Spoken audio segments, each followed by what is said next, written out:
Happy New Year! Yes, it's the start of the Chinese New Year, and it is the year of the wood snake. Now, I must make a confession. I don't actually know very much about Chinese astrology. So I'm not going to be looking at things from a Chinese perspective. Instead, I'm going to be considering the new moon on which this new year starts. And I'm going to be looking in detail at this new moon. I want to consider what it means for us and what it means for the world. And there are certainly some things to be looking at in terms of this lunation, and there are going to be some places which are more likely to be impacted than others, though the new moon does have a general feel to it, which I think most of us will experience. But before I look at this new moon in detail, I want to consider the astrology and the I Ching for today, which is Wednesday, January the 29th, 2025. And before I start, I suppose I have to ask if you like the video. I'd be really happy if you were to like it. If you're not subscribed, I would be over the moon if you were to become a subscriber, because it does make a difference to the channel. So turning to the chart for today, set for noon New York time. Here we go. So we can see the new moon at noon New York time. The moon is at 12 Aquarius, Sun is at 10 Aquarius, and this new moon, New York time, actually takes place at 7:36 a.m. So it'll take place 4:36 a.m. if you're in California or Oregon or British Columbia. So if you're in the Americas, this new moon is early in the day. And that means that the new lunar cycle will have begun. If you're in the UK, the new moon is at 12:36 p.m., so around lunchtime. And if you're in Australia or New Zealand, well, that new moon is going to be this evening. So this new moon really does dominate the day, and it really does remind us that everything is now in Aquarius. Well, everything is in Aquarius as far as it can be. We've got Pluto in Aquarius, Mercury in Aquarius, Sun in Aquarius, Moon in Aquarius, and so the emphasis is on thought and ideas, perhaps. Though we shouldn't forget that Aquarius is a Saturn-ruled sign. So there is an underlying seriousness to Aquarius, and we don't take ideas lightly, and some of us may have particular ideas that we actually take very seriously, but we're not prepared to compromise. Never forget that Aquarius is a fixed sign, but it's also an air sign, and we now have 5 planets in air signs. We've got those 4 planets in Aquarius, plus we've got Jupiter in Gemini. So it is a time for playing with ideas, seeing where these ideas are going. Now, new moons do represent new beginnings, and it is the start of a new lunar cycle. Certainly, at the very least, it's also the start of a new year if you look at things from a Chinese perspective. I wonder if this new moon can tell us something about the whole Chinese year ahead. I'm not sure about that, but that's something I'll be considering later in the video. And this new moon does aspect Jupiter. So we've got Moon trine Jupiter, we've got Sun moving towards a trine of Jupiter. So that trine with Jupiter, it's good news. It's fortunate. With the Moon trine Jupiter, things are moving, and there may be a sense that we're going to be more fortunate than usual. So if there's something we want to get going on, now might be the time to do it. Though, with new moons, you always have to be a little bit careful. You don't want to make a big drama about it, because new moons are at the very beginning. They are a time of silence when we have to quietly contemplate the new lunar cycle. And if we attract too much attention, well, that could adversely affect things. As I like to say with new moons, it's about germination. It's about things developing in the darkness. Later on, when we can actually start to see the moon in the sky, clouds permitting, we get an idea of action, of being able to present our ideas. Now, the new moon is not the only thing happening today. There is also a conjunction between Mercury and Pluto. Now, this Mercury-Pluto conjunction, I think many of us would have felt it yesterday as well, but Mercury conjunct Pluto, as you can imagine, is quite an intense aspect. Mercury is about the way we think and the way we talk, and Pluto is very focused. And so with Mercury conjunct Pluto, there may be things we take very seriously, and we really want to get it right. And there can also be something a little bit obsessive about Mercury conjunct Pluto, deciding something is important and just giving it everything we've got to the exclusion of all else. Pluto can also inhibit sometimes. Pluto can hide, and it may be that with Mercury conjunct Pluto, some of us feel that there's just some things we don't want to talk about because we perhaps don't trust the world out there. We don't know what people are going to say. And Mercury is not just conjunct Pluto, it's also semi-square Saturn. So that Mercury semi-square Saturn does give a further suggestion that we might want to hide things. We might be careful what we say because we don't know what will happen. We don't know what people will respond, how people will respond. And Mercury is also about what we're thinking about. And Mercury semi-square Saturn is not the most positive energy.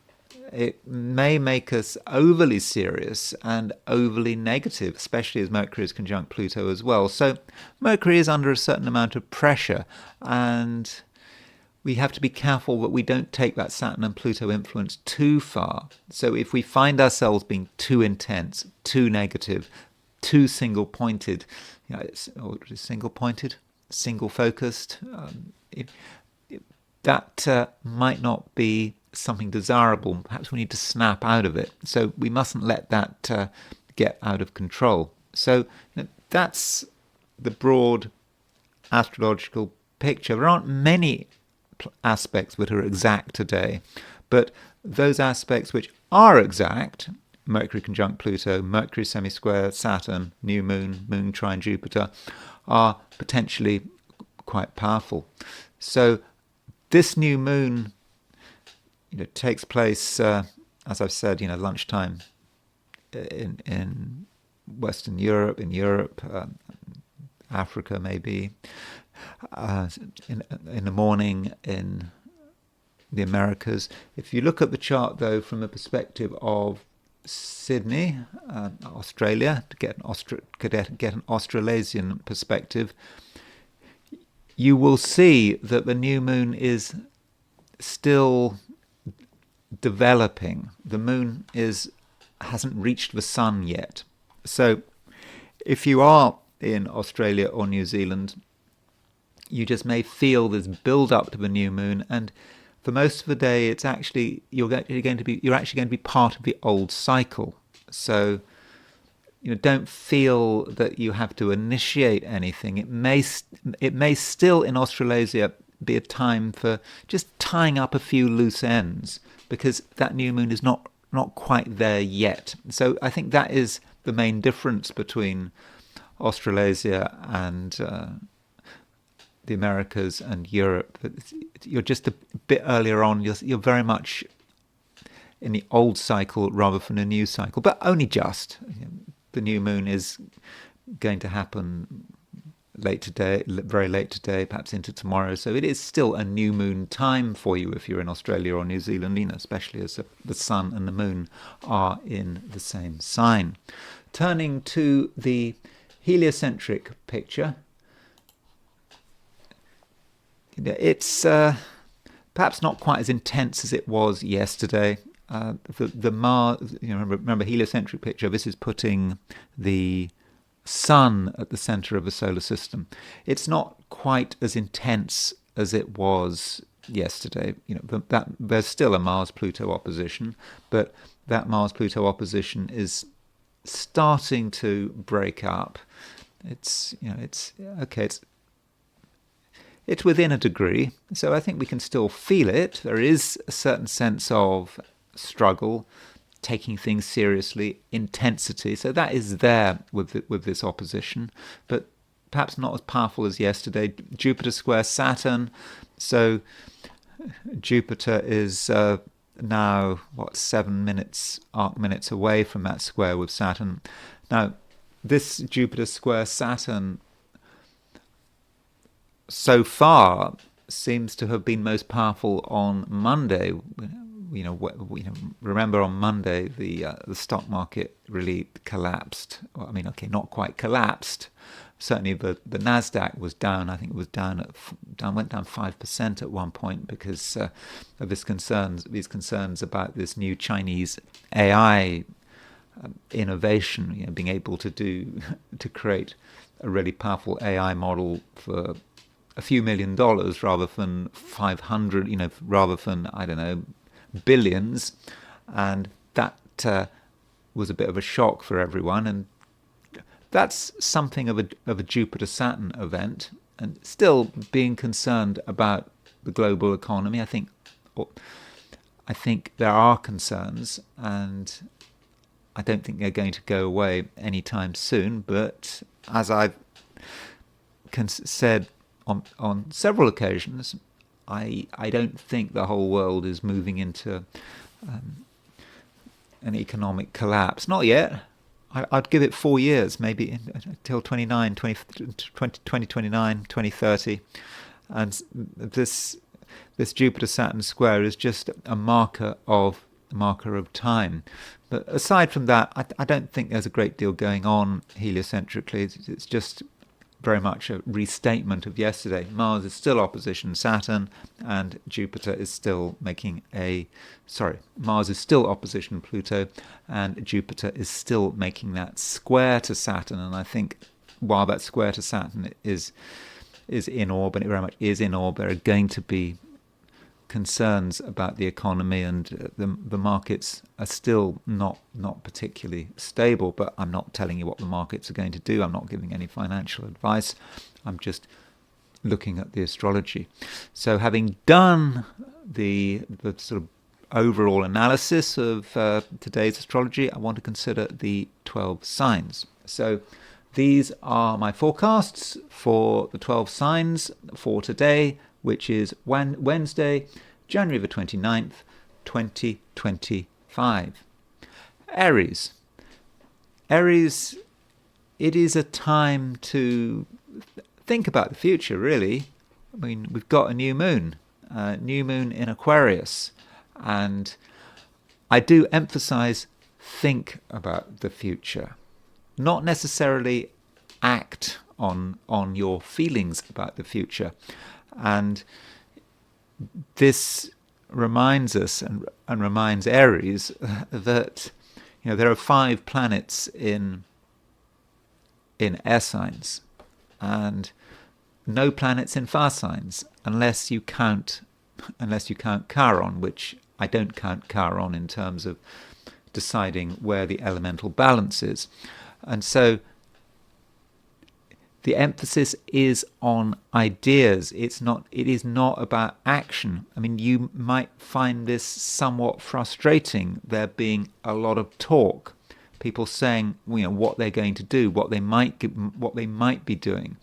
But sometimes you have to get the ideas sorted out. You have to align yourself to a set of principles and decide what is important and perhaps gather information.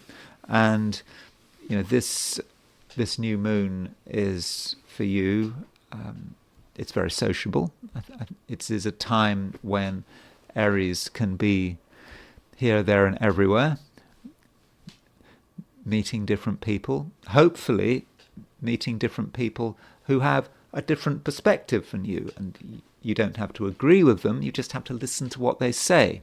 And as you listen to what they say, indeed, as you listen to what the world is saying, you can start to get a picture of what you would like to be doing, where you'd like to be going. What kind of year is it going to be for you? I mean, especially as it is the start of the Chinese New Year, and if it's with the start of the Chinese New Year, it can be a sense of realignment. Even if you're not into Chinese astrology, and like me, I'm not really into Chinese astrology. I don't really know much about it, but this new moon should encourage you to to think about your hopes for the future. What would you like to happen, and try to be precise about it. Don't be vague. Vaguely optimistic. Just think, what would you like to happen? What is stopping it from happening? And that is how the process of alignment is working. You are aligning with something, and you're perhaps aware of what is holding you back. And in many respects, it is a process going on in your mind, and the action perhaps comes later. Now you might ask, when are things going to be a little more exciting? When is there going to be a little more spark? Well, you might say that it's going to start to happen as planets move into Aries, and the Aries season is not too far away. And if you look at Venus at the moment is at 25-35 Pisces. So that means that quite soon Venus will move into Pisces, and Venus move into Aries. And in fact, on February the 4th, might even be February the 3rd if you're in California, Venus moves into Aries. And I think Venus stays in Aries for quite a long time, because let's see what Venus does. I should have been paying attention to Venus. So Venus actually is going retrograde quite soon. So what happens is that Venus. Let me just check to tell you what's going to happening with Venus. Venus goes into Aries on the 4th, plows through Aries, and Venus stays in Aries until the 27th of March or around then, and then it goes back into Pisces for a long time. But because it goes retrograde, but by the 27th of March, what was I saying? So by 27th of March, when Venus moves back into Pisces, the Sun will be in Aries, and so there'll be plenty of fire. So don't worry. In a few days' time, Venus enters your star sign, so it may feel that in some ways the cavalry is arriving, because you need a bit of fire, and sort of prolonged periods without any planets, particularly the social planets and the personal planets, without those planets in fire signs, can get you down. And it's just, too much thinking can be annoying. You can think about things up to a point, but at a certain stage, you do feel that action is required. Now, it may all be for a good reason. I have been talking about preparation today, that you have to make sure that you've got your ideas right. And so just concentrate on the ideas, and your ability to talk is very good, and through what you say you can get attention, and people will certainly take note of your ideas, and you can take note of their ideas. And it's a great day for meeting new people and interacting with them, and seeing what you've got in common. And so that is that's the right approach, and you don't have to be trivial about it. It's not a time for just zooming around the surface. Mercury is making a conjunction to Pluto, so with Mercury conjunct Pluto Aries, you can probably talk about most things. You don't have to just confine yourself to small talk, talking about the weather. You can talk about serious issues, but in a way that isn't too emotionally charged. You can really get to the bottom of things and really get towards the underlying truth. So that can be really useful, Aries. So don't stop. When you start thinking about something, just keep going. See where your thoughts lead. Taurus. There is a new moon today, and from a Taurean view, this new moon may actually be quite important. And it's in Aquarius, and of course it's the beginning of the Chinese New Year. And this new moon is about your ideas and your ambitions and where you want to take things. With a particular focus on ambitions. And you've not just got a new moon in Aquarius, you've got Mercury conjunct Pluto in Aquarius, and Aquarius for you is a very ambition-orientated sign. So you're not going to be happy with the way things are, just carry on in a normal way. You've got things you want to move forward with, and this new moon does suggest a new beginning.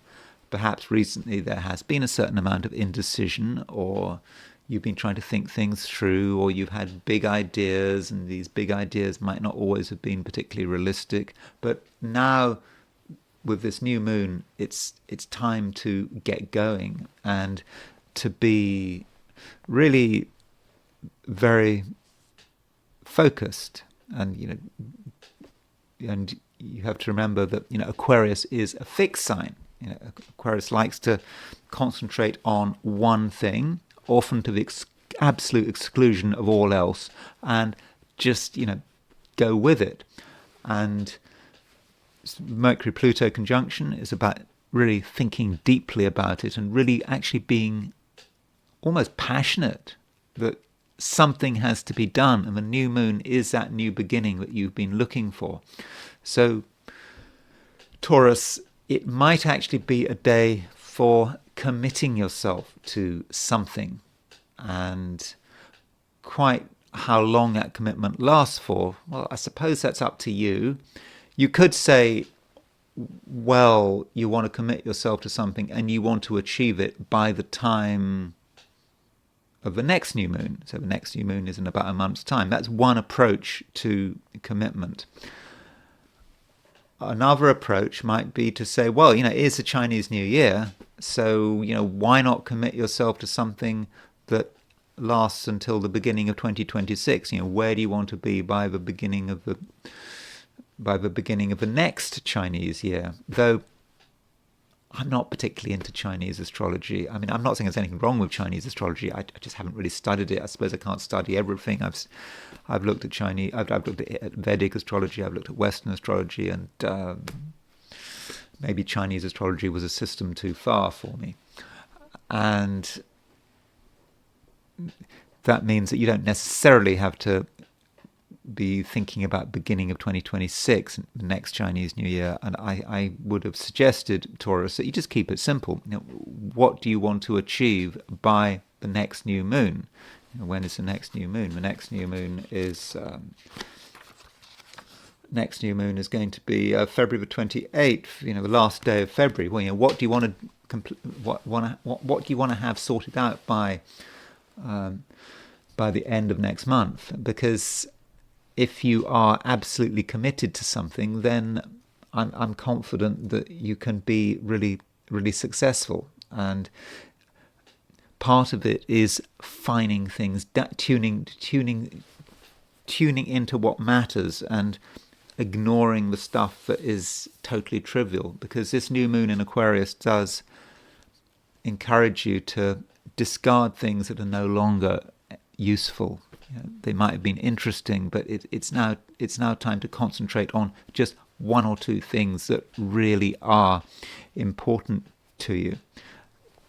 I mean, that sounds a little bit harsh, though. I'm not saying you are harsh. I'm not saying you're going to come over as being a harsh, totally self-obsessed kind of person.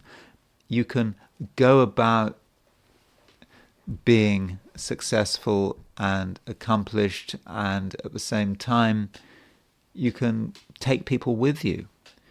You are actually able to present a certain vision which many people are going to find attractive, and this means that you don't have to do everything on your own. If you have something that you think is really important, you can tell someone about it, and in many cases your arguments will be compelling. You don't even have to argue about it, you just have to state it, and you state it and people will listen, and you might then be in a position where you have a certain amount of leadership. So don't be afraid of leadership. In many respects, actually, this new moon for Taurians is about leadership, and also with this Mercury conjunct Pluto, you're very good at presenting an argument and telling everyone why something is important. And if you believe in yourself, then other people are going to believe in you. And so, Taurus, this new moon is important. There's a lot going on, and I think overall it's a time to dedicate yourself to a task that is important to you, and deep down you will know that it can be achieved. Gemini.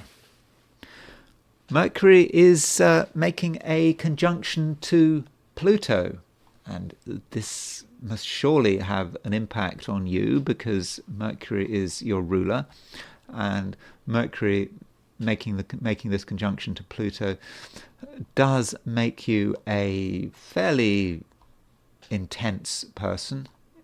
You're very sort of concentrated on what matters to you, and there's nothing particularly light about you. I know that Gemini has a reputation for being a somewhat light sign, drifting from one thing to another, not taking anything too seriously. But Mercury conjunct Pluto can be about the things you take seriously, the things that are important to you. And it might also be about ideas, what you believe in. Geminis often find it difficult to believe in things. You can flit from one ideology to another. You don't want to get tied to any one view of the world. But Mercury conjunct Pluto, right now, your beliefs do matter to you, and holding to those beliefs is important. And even propagating those beliefs, once you get going on, explaining what you believe in, there is a certain amount of intensity there. Now, that does mean that you need to be careful who you talk to, where you talk to. Talking about things which you really believe in is always a risk,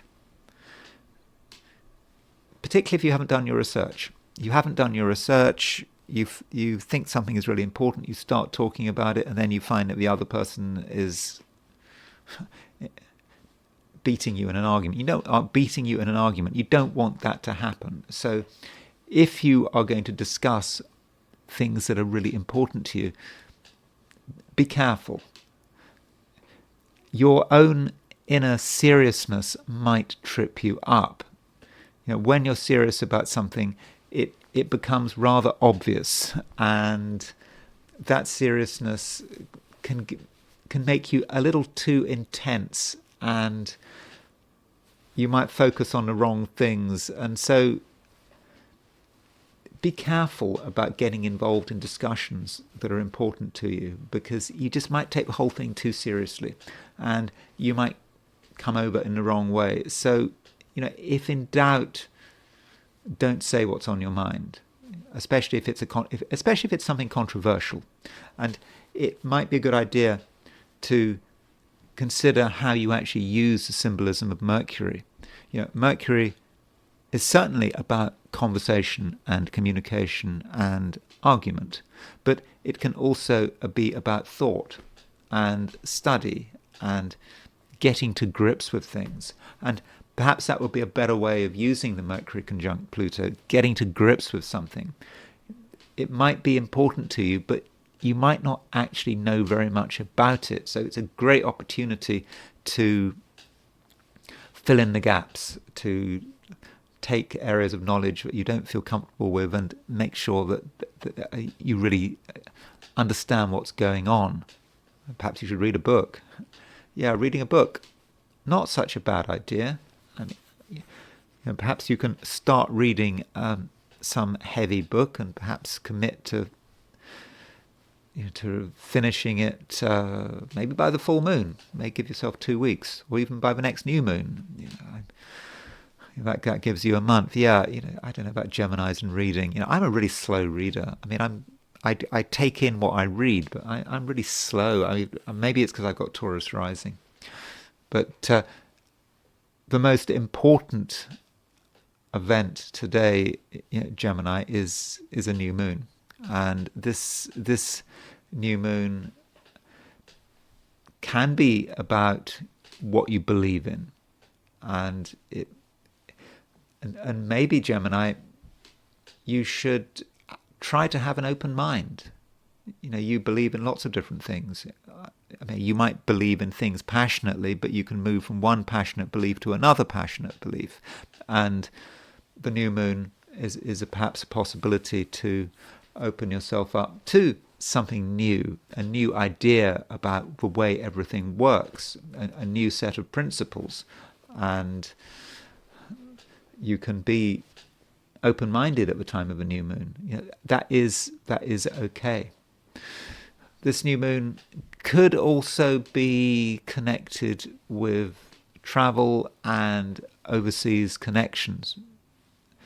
So over the next few weeks, Gemini, you may see opportunities to travel, or you may feel that travel is important and there's somewhere you really want to go to. It's amazing how many people feel that it's really important to travel. I have to talk about travel because that seems to be something that people are interested in. They want to know that there are opportunities to go to different places. But as you know, if you've been listening to my own views, I am ideologically opposed to travel by and large. I don't think physical travel is helpful. I was trying to work out when you should travel. I think the golden rule for travel, I was thinking about it, if you're going to travel to a different country, don't travel somewhere if you're going to spend more than 1% of your time in transit. That should be the rule. So, for example, let's say if you're in America and you want to, in the US, and you want to travel to, say you want to travel to Europe. So how long is it going to take you to, say, travel to Paris? So if you take all the time it takes to get from your home to the airport and all of this thing, so let's say it takes 24 hours to get to Paris. Of course it does. It's not quite as long to get to Paris usually, but let's say it takes 24 hours to get to Paris. If you're making that kind of journey, you should therefore plan to spend 100 days in Paris, which would be 3 months. So if you're not well, more than 3 months. So don't go to Europe if you're planning on spending less than 3 months there. If you're going somewhere closer, then you don't have to spend so long there. But I think that is a golden rule. And that's a kind of rule thing one's going to do if you're a Gemini. Of course, I'm a Gemini, and so this new moon is impacting me. So I'm going to come up with ideas and principles that perhaps are important to me. But anyway, I'm going off the subject. What you wanted to know is probably about travel. It might be about travel. If you insist on traveling and you want to ignore the 1% rule, then it is a time when you might be thinking about places you want to go to.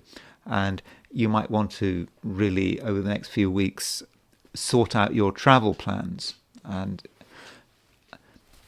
you will, I think, want to go somewhere new. I'm not encouraging you to go somewhere new, but maybe you can discover somewhere new. And travel doesn't have to take place physically. It can take place in the mind. It can take place spiritually, or you can be in touch with people who are on the other side of the world. We've got so much technology now. Zoom. We used to have Skype. Well, we still have Skype, but I think Skype has kind of had its day. But with Zoom and other forms of communication, really, you do not have to travel. It's completely unnecessary. You're just contributing to the destruction of the environment for no reason at all when you can just be on Zoom. So there may be people you can communicate with via Zoom and so forth on the other side of the world, and that might be something you can do, but something that gives you not just pleasure, but also gives you meaning. And finally, with this overseas connection, for some Geminis, it might be a time that you want to learn a language or get better at a language. You have a chance here, with Mercury moving through Aquarius, Mercury making that conjunction to Pluto, and that might be a good opportunity to start to learn something that you've always wanted to learn. So what is it? Where is that gap in your experience? You feel you want to know about something, you don't know about it, and you have a chance. And so if you want to start learning something new, I think I'm just saying language is a possibility, but it could be something else. If you want to start a course of study or commit yourself to a course of study, now might be a great time to do it. Cancer. Big emphasis now in Aquarius, and we of course have a new moon in Aquarius. And for Cancerians, it may be quite a serious time. You realize that things have changed. People talk about change. Oh, it's a change. Things aren't the same.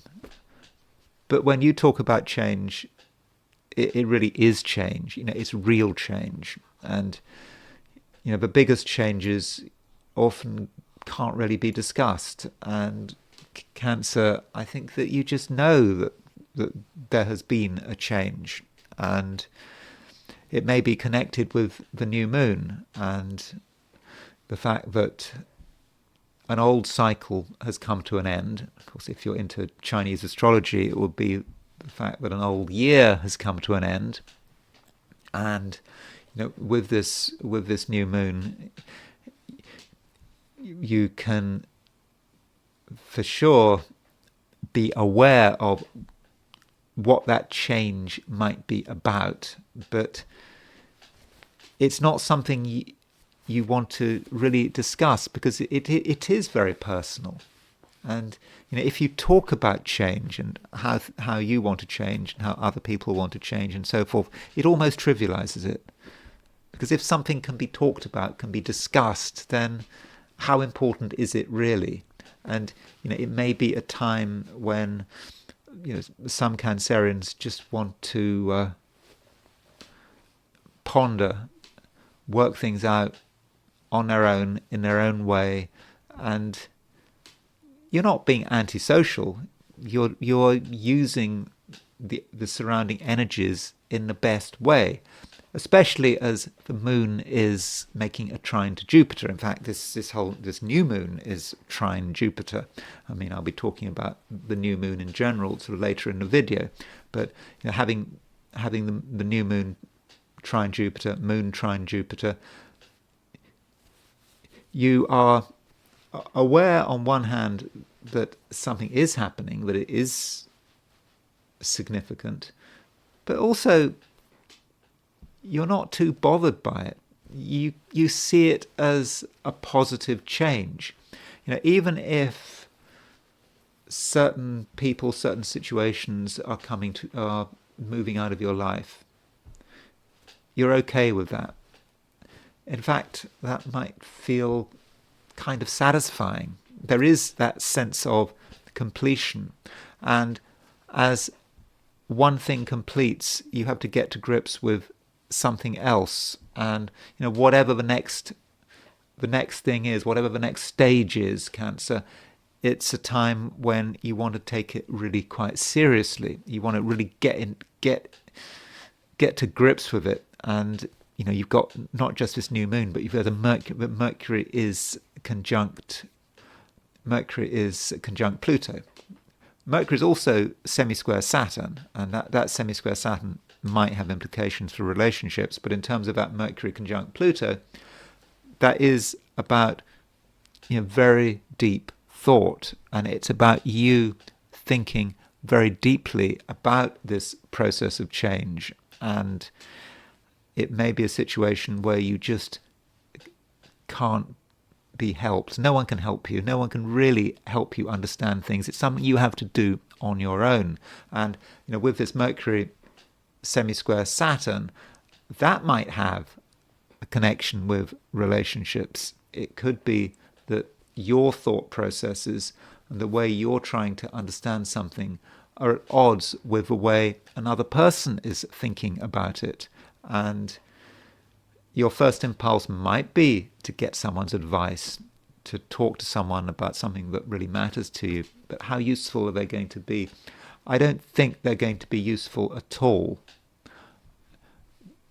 because they might not be constructive. And some people might just be negative for the sake of it, or they might come up with information you're not interested in. So I would have said, Cancer, if something is really important to you, something really matters, then it's probably something you have to do on your own, and that you have to work through on your own. And you won't mind it that way, because you know that you're the one person that has all the answers, or at least you're the one person who has the answers available to them. So if you go on that solo journey, then you can find the answers that you're looking for, and you can start to make sense of whatever this next phase is that is represented by this new moon.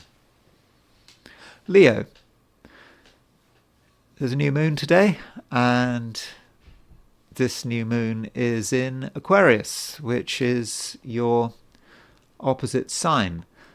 So for many Leos, this new moon may have some relationship to other people, a relationship to relationships, and relationships may be changing.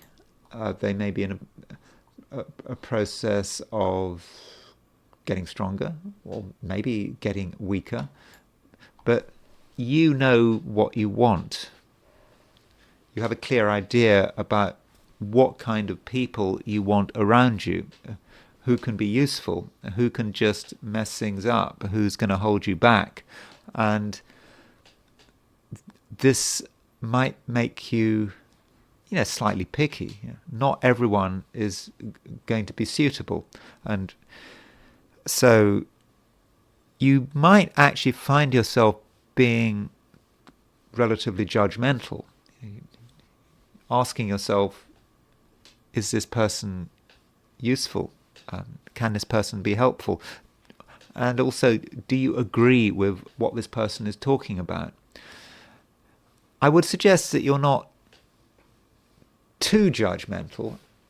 Try to be a little bit open-minded, and don't have a clear idea, don't have a totally clear idea about which people are suitable and which people are not. You should give people a little bit of a chance to show their worth, and do look below the surface.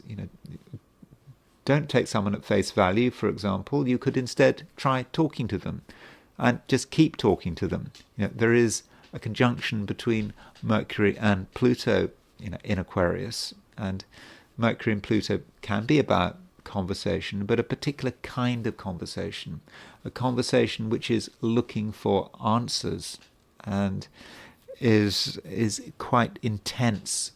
And so it may be that through an intense conversation you can discover, whether or not someone can be trusted, whether you want to spend time with someone. You might also realize when you're really talking to someone that this is someone you don't want anything any more to do with. So that's one way of looking at the new moon.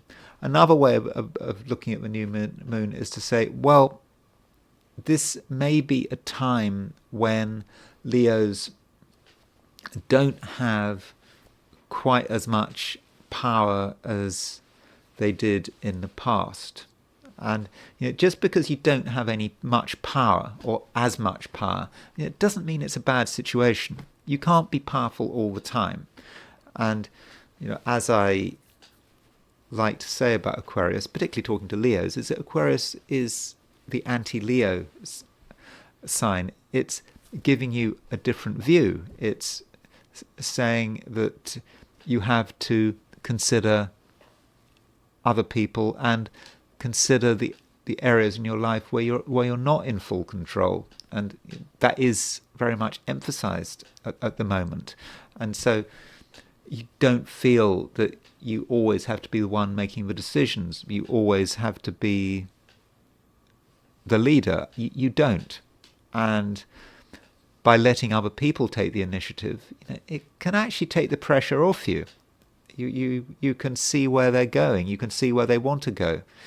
You can perhaps observe. You don't have to be right in the middle of everything. And detachment may actually be key. Aquarius is a sign that is often described as being detached, independent-minded.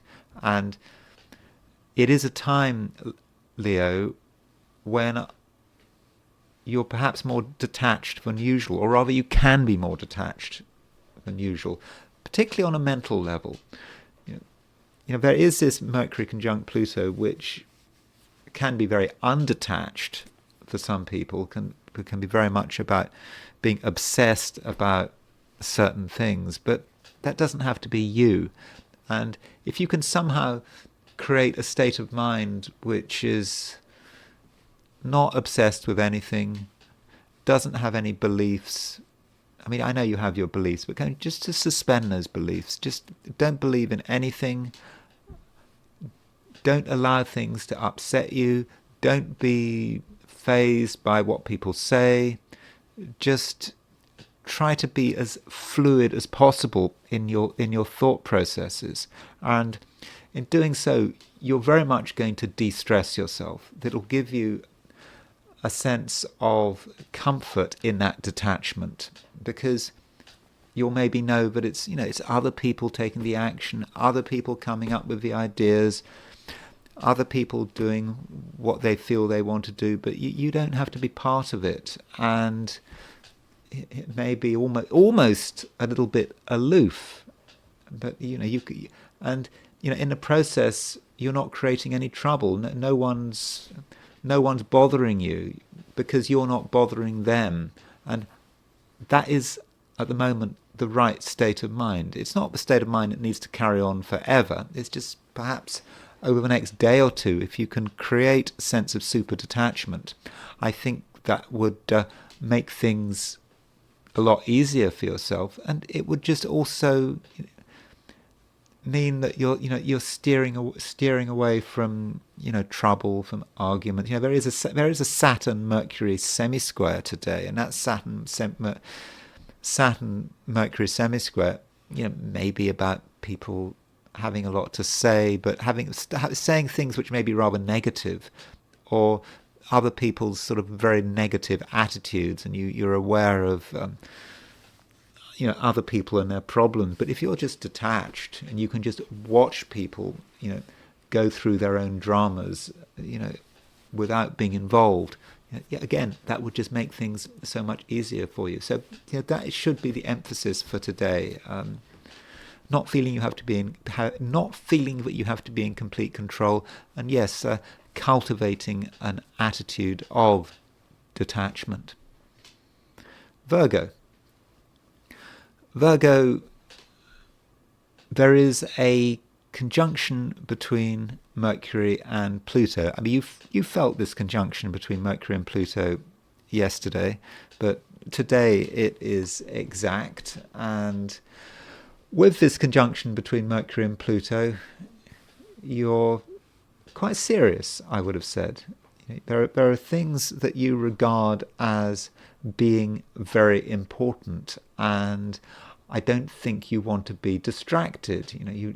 It's somewhat single-pointed. You go for one thing, one idea, and you give it everything, and you do not want to be disturbed, and you want to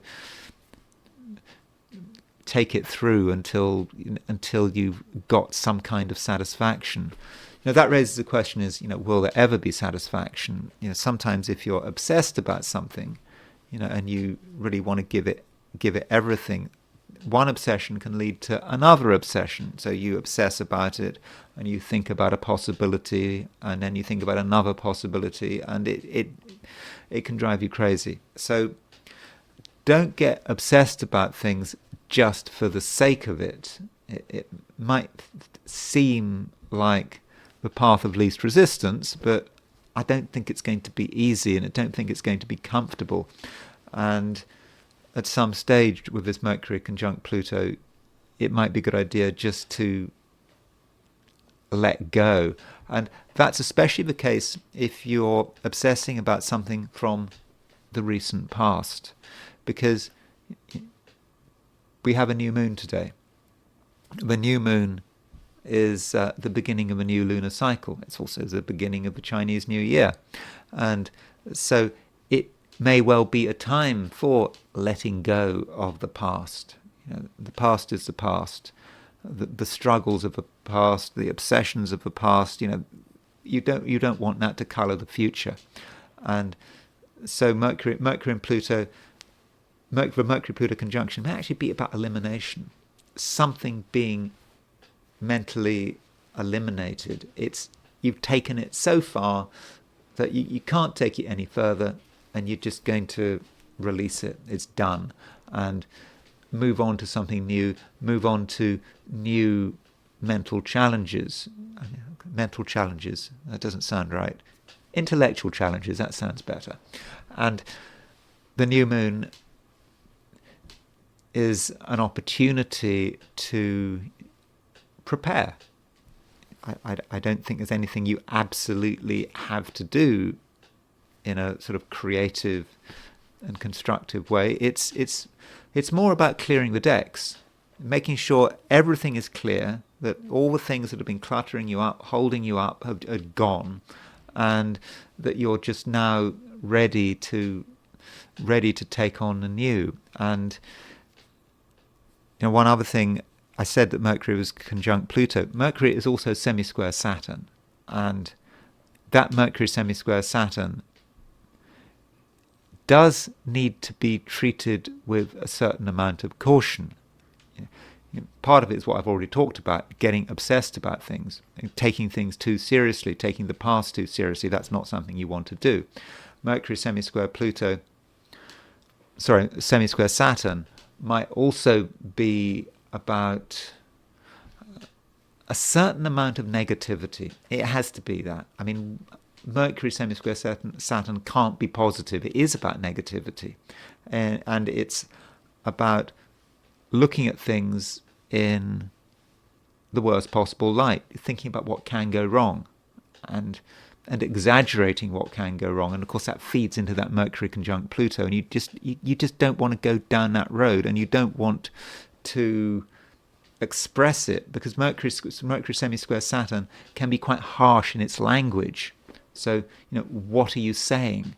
Saturn is in Pisces. It's in your seventh house, in at least its seventh house, in the sense that Pisces is the opposite sign to Virgo. So if we treat Virgo as the first house, then Pisces is the seventh house. So Saturn in the seventh house, semi-square, Mercury could be just something you say that goes down the wrong way. I mean, it could be something that someone else says, but just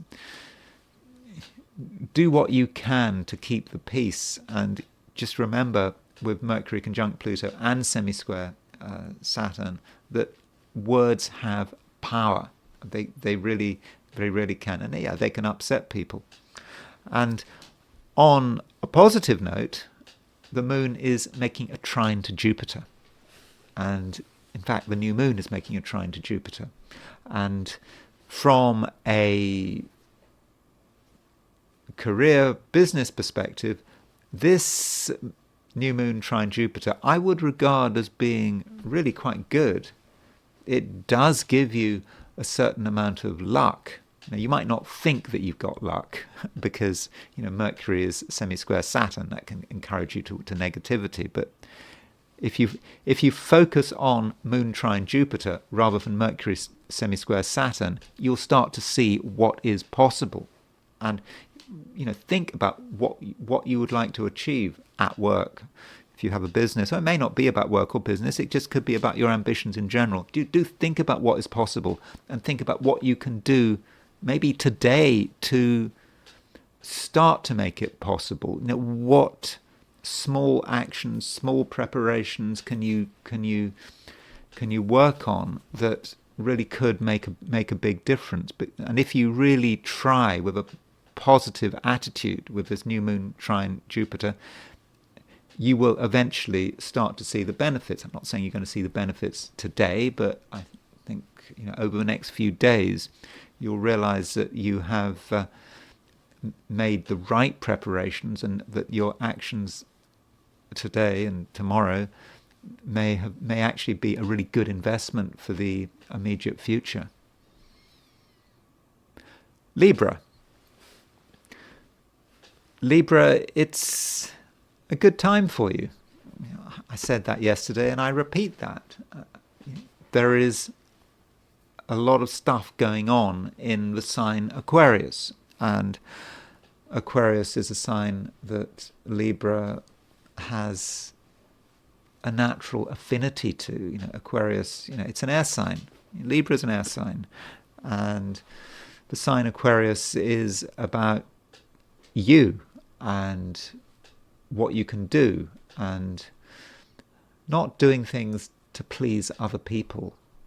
I mean, it's nice to please other people, but sometimes, Libra, you do have to think about yourself and put your own interests first.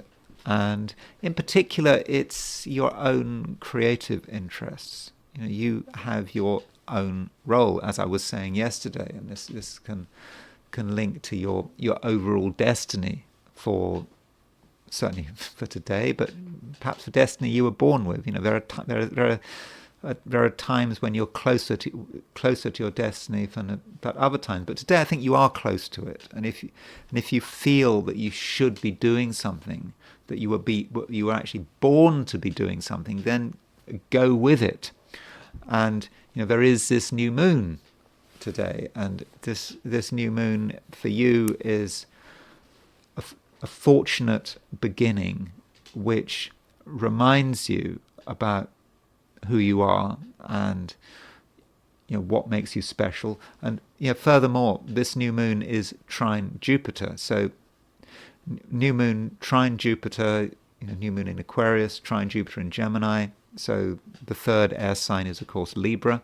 So you very much benefit from this. And I would have said, Libra, but good fortune is on your side. And in order to signal to the universe that you're ready for it, you've got to decide what is important to you, and you've got to make a little bit of a commitment. You've got to be committed to putting yourself and your own creative interests first. And in the process, Libra, it's very important that you feel a sense of satisfaction.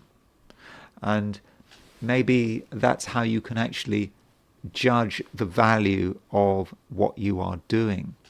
If you are doing something today and it feels as if it's a bit of a chore, then maybe you shouldn't be doing it. Especially if there's something else you'd like to do which isn't a chore and something you really want to do, something you're looking forward to, but you find that the chore is taking up more and more of your time. Well, then that's not a good place to be. So, follow your heart and, follow your daimon, whatever that is, that maybe it's your higher self. Your higher self is pushing you towards something. And if it feels good, if it feels healthy, and if it's a real expression of who you are, then that's what you should be doing. And it's certainly not a time to be listening too hard to other people, unless people are telling you what you want to hear, or people are encouraging you to follow your destiny, to do what makes you feel good. And as far as other people are concerned, this Aquarian emphasis can actually be pretty good for relationships. Relationships can work, provided it all takes place on your terms. It's not a time for you to be making a special effort to make someone happy. I mean, if you can make someone happy as a byproduct of what you're doing, that's fine, but you shouldn't be making special efforts on anyone's behalf. It should all be about you, and if other people are prepared to, share whatever you're doing, well, that's great. And when you're feeling happy and enthusiastic, which you should be doing, then the right people are going to really pick up on this, and they're going to become, I think, going to want to become part of it. So relationships can work extremely well, provided everything is done on your terms, and it's all about enjoyment. It shouldn't be about duty or feeling you've got an obligation. It's not that kind of day. It's not that kind of new moon. And there is always a new moon in Aquarius at this time of year. I don't know whether there's any seasonality to it, but it is a time, perhaps every year, when you really have a chance to really think about who you are and what you want to achieve and what's important to you and what you enjoy. And if you just give it everything you've got, I just don't think that you'll be disappointed. Scorpio, there is a lot of emphasis in Aquarius at the moment. We got 4 planets here. We've got a new moon in Aquarius, and I do think that matters, because Aquarius is an angular sign. It's fixed.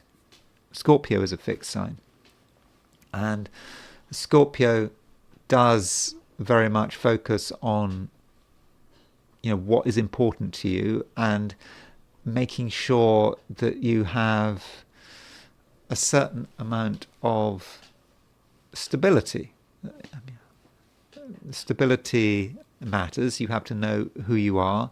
You have to know that the ground under your feet is absolutely firm. And as I said yesterday, it could be a time where you start putting more energy than usual into your sort of home and family, and your family can't be ignored, I don't think, and your home matters to you, and anything to do with homes, it might be about real estate, the properties you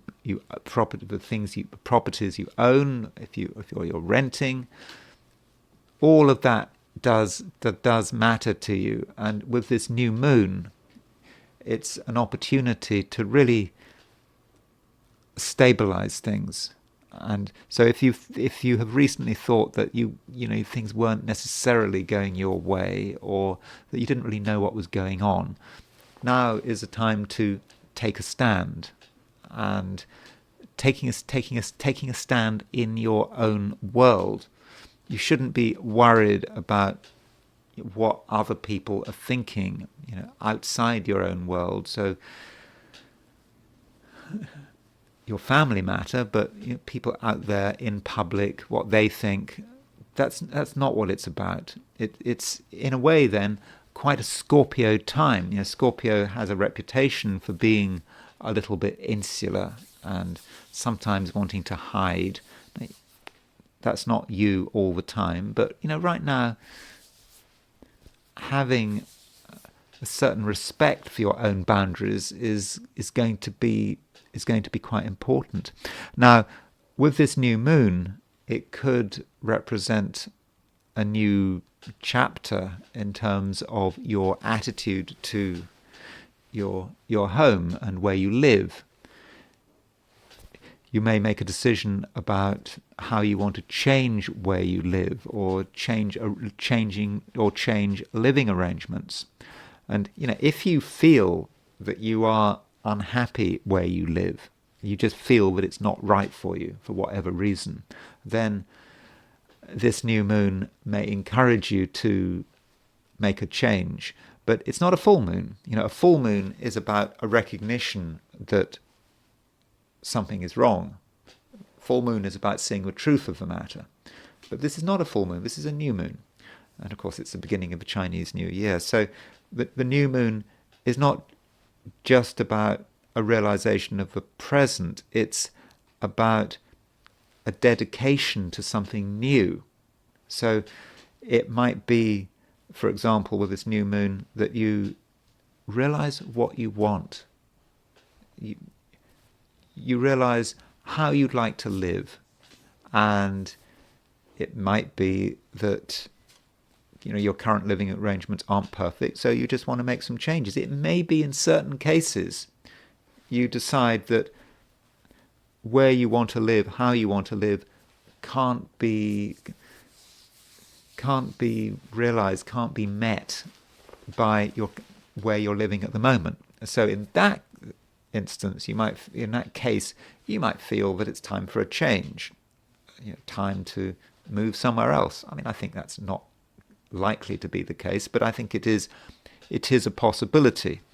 And if you are involved with real estate, in a sort of professional sense or a financial sense, then I think the new moon does represent a new beginning, and that might relate to how you run things. And so that is another way in which this new moon is working out. But it's a very personal new moon, and there's nothing that has to be announced or advertised. And over the next couple of weeks, as where we have this activity in Aquarius, then you need to keep going with it. You can talk about what you want at a later stage. Right now, you're working it out for yourself, and in terms of your relations with your family, you may want to rededicate yourself to your family, or it's possible that there's a family member but you haven't talked to for years. So with this new moon, it would be a very good opportunity to make contact. It doesn't have to be a dramatic contact, but that first contact with a new moon can bring things together. And you want to bring things together. You want to have the right relationship to the past. And when I've talked about this new moon to other signs, I've spent a long time talking about the future. Think about the future, maybe turn your back on the past. But for you, Scorpio, the past is still important. In fact, it may be extra important.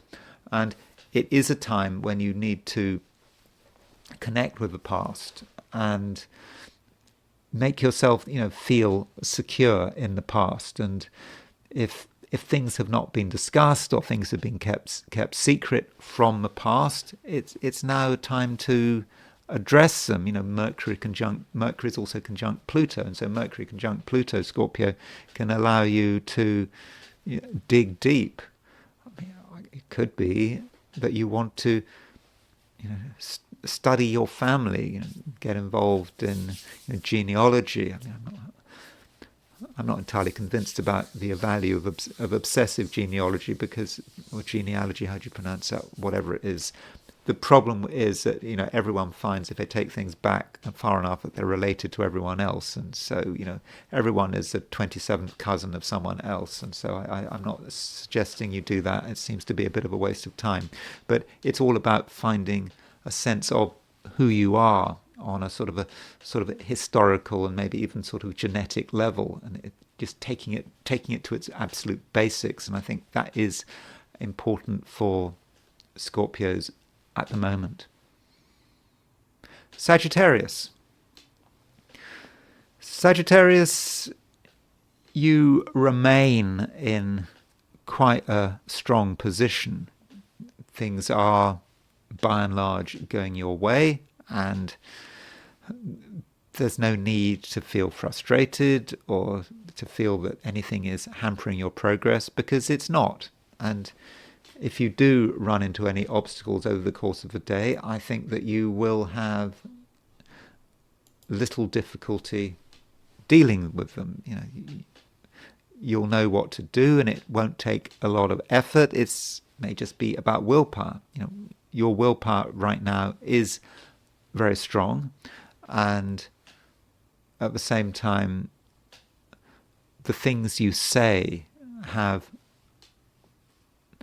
a lot of power, and you come over as being someone who is very sure of themselves. I mean, you might not always feel sure of yourself, but you don't have to say much to make a powerful impression, and you're helped by the fact that Mercury is making a conjunction to Pluto. So Mercury conjunct Pluto can be about saying something with very few words and immediately getting a result.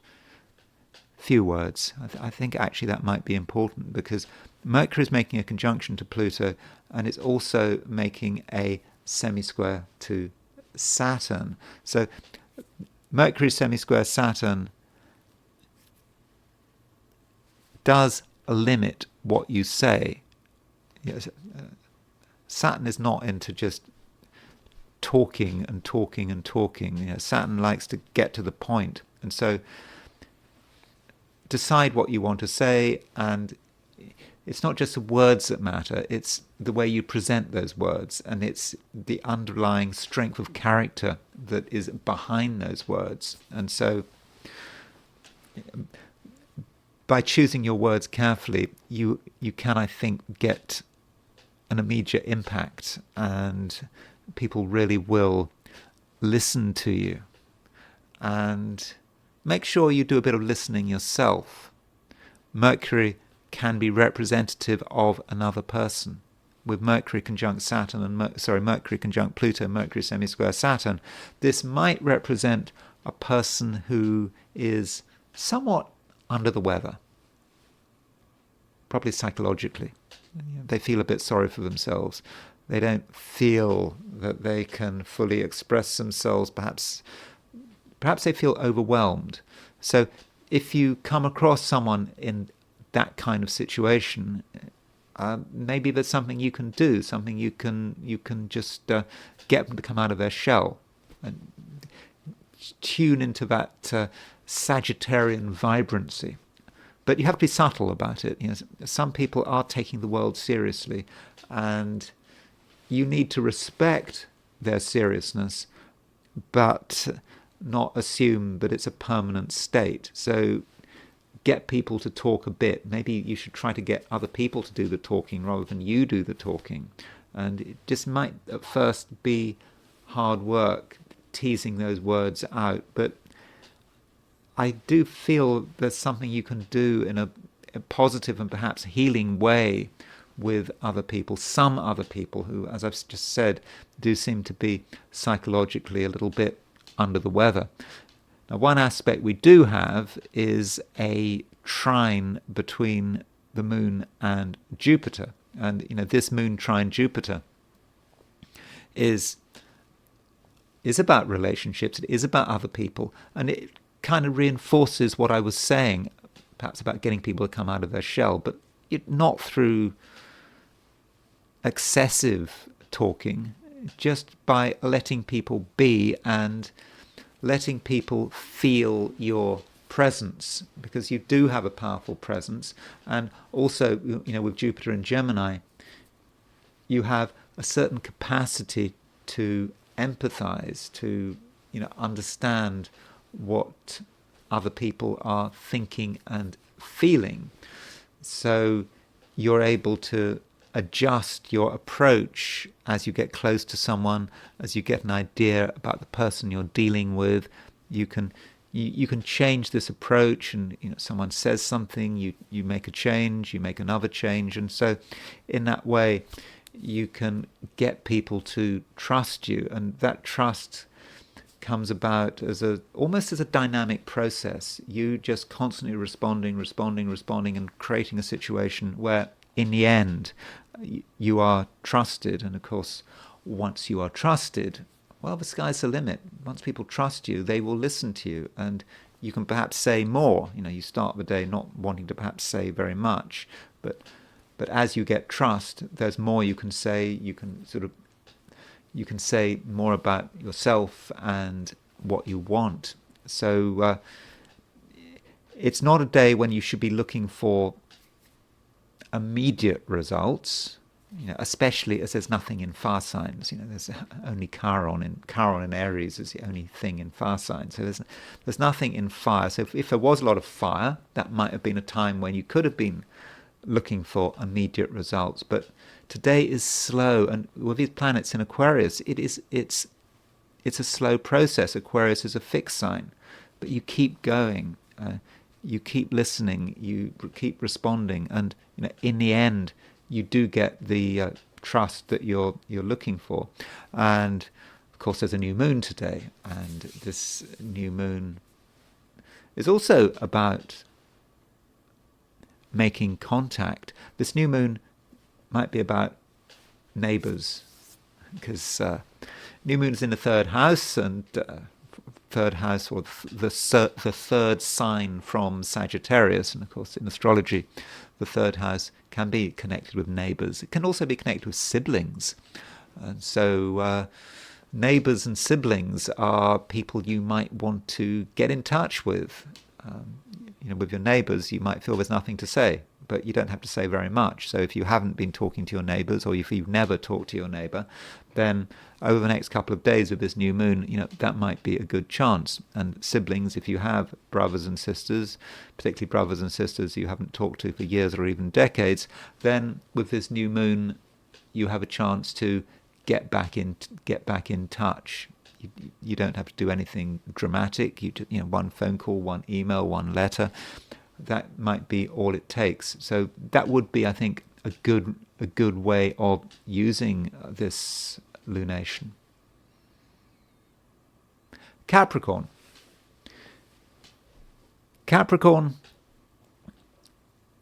there is a semi-square between Mercury and Saturn.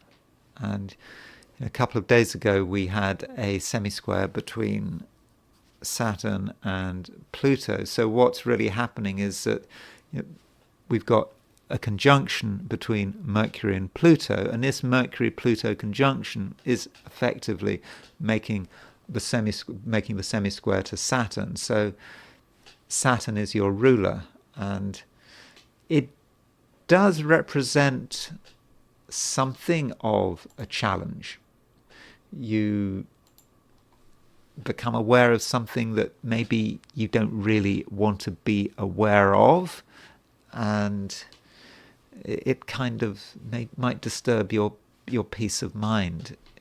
It could actually be something financial, because with all these planets in Aquarius, including that Mercury-Saturn conjunction, in the Capricorn chart, Aquarius does have a financial dimension. So it may just be that some financial detail disturbs your peace of mind.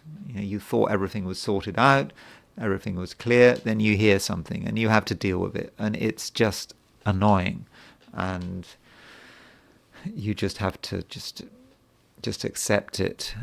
You may have thought that someone was going to pay you and they haven't, or maybe you were supposed to pay someone else and for one reason or another the payment hasn't gone through, and it's just an irritation, and that's all it is.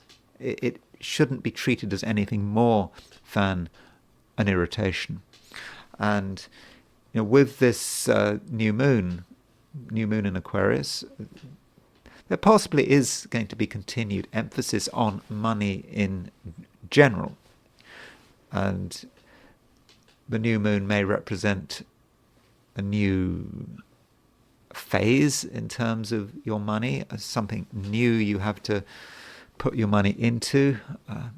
And it's not necessarily something that you're going to feel particularly enthusiastic about. But you don't have to do anything today. But the new moon still makes you aware of what is possible, and perhaps you want to make a new start. So if you have had recent concerns about money, or things hadn't necessarily been going well with money, this new moon does allow you to look at things in a different way. And of course, it's the beginning of the Chinese New Year, and the beginning of the Chinese New Year, of course, is always a new moon in Aquarius, by definition, pretty much. And so new moon in Aquarius is a time when Capricorns often think about money, or at least theoretically. I'm just looking at things astrologically from a theoretical perspective. Aquarius is a sign following Capricorn. It is therefore about your possessions. It's about your money, everything you own, everything you perhaps regard as being precious, and that's where the emphasis lies. And it might not be something you want to bother with or deal with, but it's something you can make good progress with a new moon. So you perhaps make a start on changing some aspect of your finances. You make a start, and over the next few weeks, as the lunation cycle progresses, you do start to make good progress. And if you keep going, then by the full moon, when have we got a full moon? By the full moon, which is on February the 12th, by February the 12th, you'll have understood everything. Everything will be clear, and that means that you, in the last half of the lunar cycle, after February the 12th, you'll be able to really complete things. And by the next new moon, which is next new moon by the end of February, you should have made really good financial progress. So that means that it's a good time to dedicate yourself to financial matters.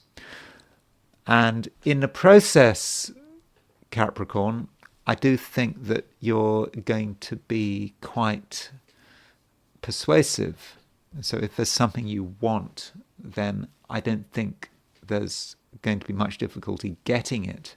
And you'll be able to present things in a way that other people find compelling. And you might not even have to use complicated arguments. It just may just be about the power of your personality, and you're going to come over as a sensible person who knows what they're doing, who knows what they're talking about, and you'll be just the kind of person that everyone wants to trust. So use your social skills, and if there's something you want today, then I think that there's a very good chance that you can get it. Aquarius.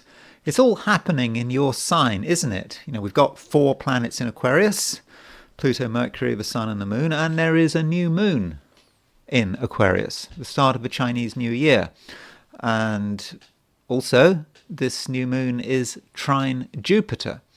So, this makes me think that it is a day when things really should work for you, when you have a lot of power and you're able to really tune into everything that might be possible. And possibility starts with you. You at the moment are extremely creative. You might not think you are, but I think you really are. And if you haven't been using your creativity, then then now really is your chance. You're able to make things happen, and you're going to at the same time be a fun person who is very much in accord with the moment. You're the kind of person that everyone is looking for. They're trying to make sense of what's happening around us. We're all worried about change. Everything is in a state of flux. But Aquarius, you're in the center of things, and you know what's going on. Maybe you don't need me to tell you what's going on. Not me tell you anything. I can't tell you anything. I can suggest things. That's the best I can do. So, maybe you don't have to rely on me. No, sorry, you're not going to be relying on me under any circumstances. I know that. Sorry, I don't want to flatter myself. But what I'm kind of saying is, do you need to be watching this? Do you need to be listening to me? Probably not, because you are able to create your own destiny. New moon in Aquarius. What can be better than that? If you're an Aquarian, that is. And with this new moon trine Jupiter, you're also pretty lucky. And if you try to do something today, then I think that there's a very good chance that you'll make a success of it, or at least start to make a success of it. It's always important to be patient. Don't think that you can get immediate results, but whatever processes you start today and tomorrow, I understand that this new moon, if you're in Australia and New Zealand, does happen, very late in the day. I think it might even be early in the morning tomorrow if you're in New Zealand. But whenever it happens, whether it's today or tomorrow, it is a start for you. And what do you want to start? What would you like to start? It can all happen. So, Aquarius, it's just very important to be positive. And that moon trine Jupiter, that new moon trine Jupiter, completely works for you. And so, luck will be on your side, provided, of course, that you do things that are appropriate to you. It's not a time to be doing what other people say, or following the crowd. Someone else does something that you feel you want to do the same as them. Well, that's not necessarily going to work, is it? Because it's got to be in accord with who you are and what you're supposed to be doing at this particular time. And I hope that you're aware of that. I'm sure you are. There is a conjunction between Mercury and Pluto today. So Mercury and Pluto is about your ideas and the fact that you have deep thoughts, and you might be in tune with something else, something which is beyond you, and this gives you a further idea about where you should be going and what you should be doing. And it's probably not a time to be worrying too much about the past. Whatever happened in the past, that is done, and the new moon can work really work in your favor, and you at the same time are going to be able to give a good account of yourself. Now, you don't have to give a good account of yourself. It could be argued with a new moon that there's nothing to be said. You have a view about what you want to do, and you just go ahead and do it. But if you want to explain yourself or try to get people to listen to you, I don't think there will be a problem. There's just going to be something about you that is actually very convincing, and you don't have to use strong words. I think there's going to be a temptation to use strong words because Mercury is semi-square Saturn, and so with Mercury semi-square Saturn, you could, if you had some feeling of sort of passing impatience, say something that I don't know, gave rise to offence. I mean, that is certainly possible with Mercury semi-square Saturn, but I think that would be so unnecessary. You need to actually believe that through your own positive language, you can actually create results. And it may just even be with your positive thoughts that you can create results. So if you are really focused on one thing, Aquarius, then it all happens, and there is no need to explain, and there is no need to talk too much. And indeed, there may not be any need to talk at all. And overall, Aquarius, you are in control, you are self-sufficient. I don't think you need anyone's help, support, or advice. If you get other people's support, that's great. If you feel you want to canvas other people's support, then with that Mercury conjunct Pluto, I think that's something you can do, but that might just be an optional extra. So Aquarius, it's a new beginning. I don't want to spoil it by talking too much, and so go for it. Pisces, we've got a new moon, and this new moon is in Aquarius, and because of this new moon, you might be somewhat thoughtful, not ready to do anything concrete, but just thinking about things. What is possible? What is not possible? What would you like to do next? And don't feel that you necessarily have to do anything. And it might be a day when it's a little bit easy to feel overwhelmed. You don't want to feel overwhelmed.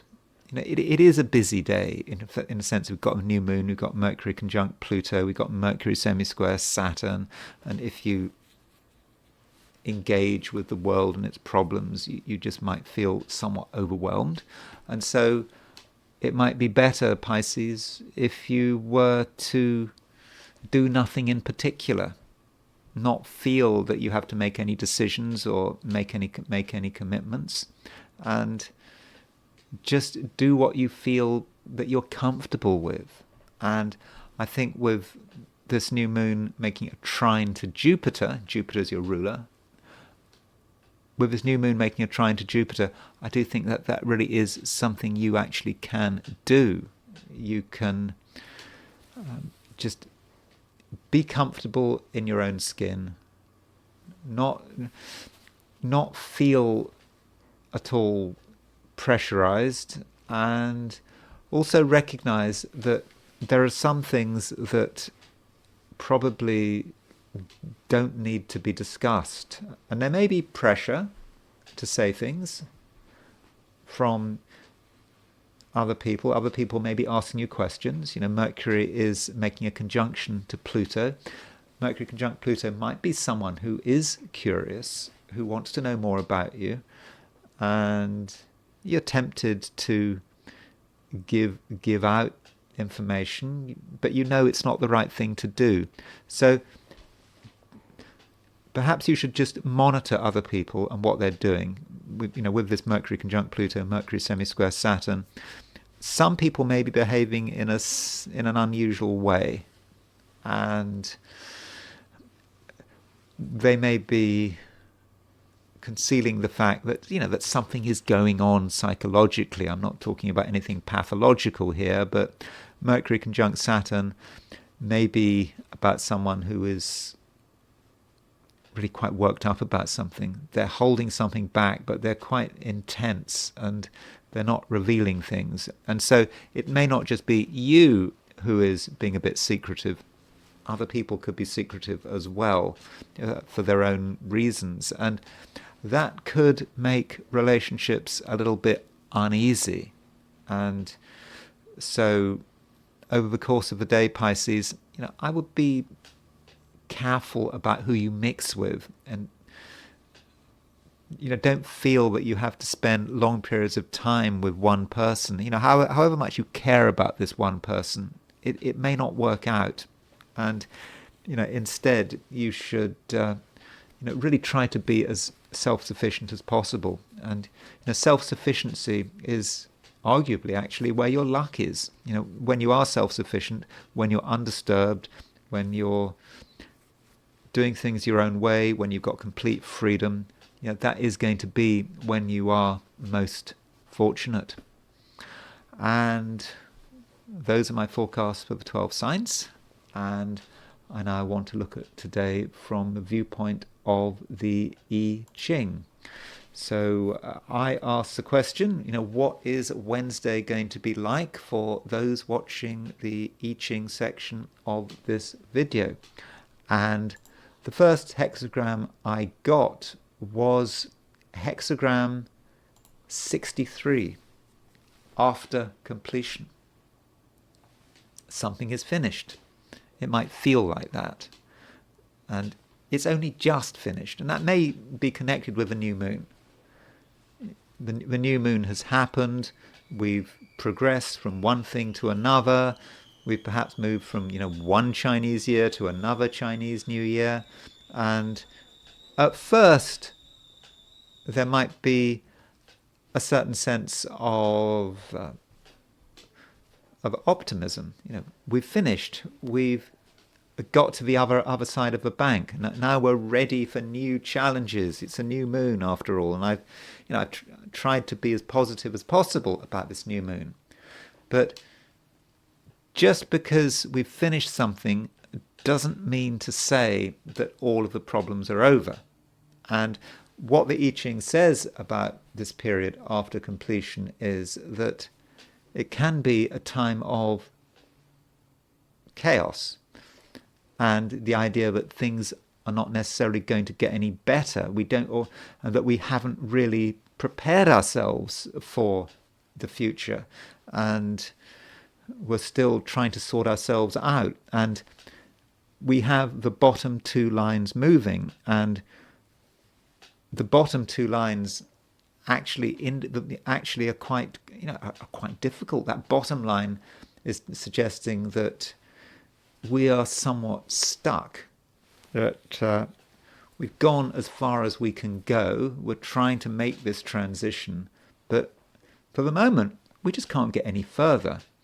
And it's kind of good that we've got stuck where we are. We've got stuck in a place where we can retreat.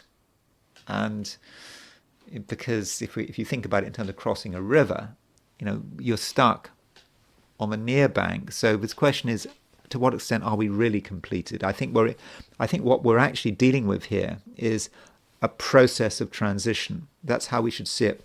It's one thing moving to another. It's not that we are at the beginning or at the end. We're on the borderlands here. And getting stuck means that we're getting stuck at a fairly early stage. It's not too late. If we'd got stuck in the middle of a river, we would have just been overwhelmed. And so did I say that the bottom two lines are moving? In fact, it's not the bottom two lines. It's the first line, the third line, and the top line moves. And this stuckness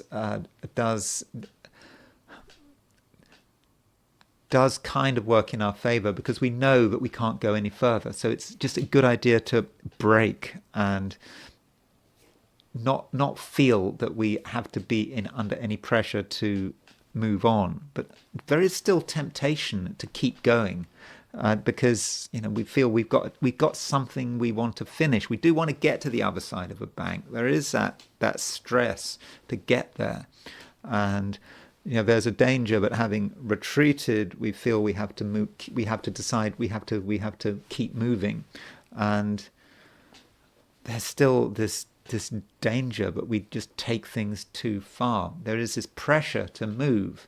And remember, this is a new moon. This is the day of a new moon. And the general advice with a new moon is that you shouldn't take action. You shouldn't announce your intentions, because a new moon should be a time of quiet and a time of darkness.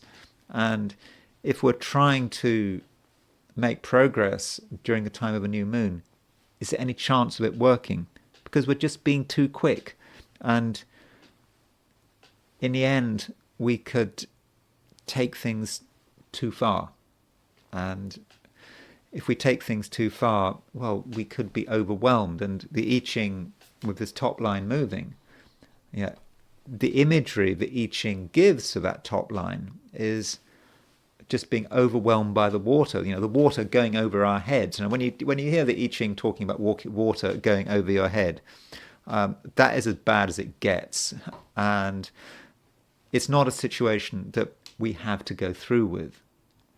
It's best to just stop and wait. If we plow on, it's not going to have a good. It's not going to have a good result. So hesitate. Yeah, hesitation is okay. You might feel that the future has arrived, and so the future needs to be embraced.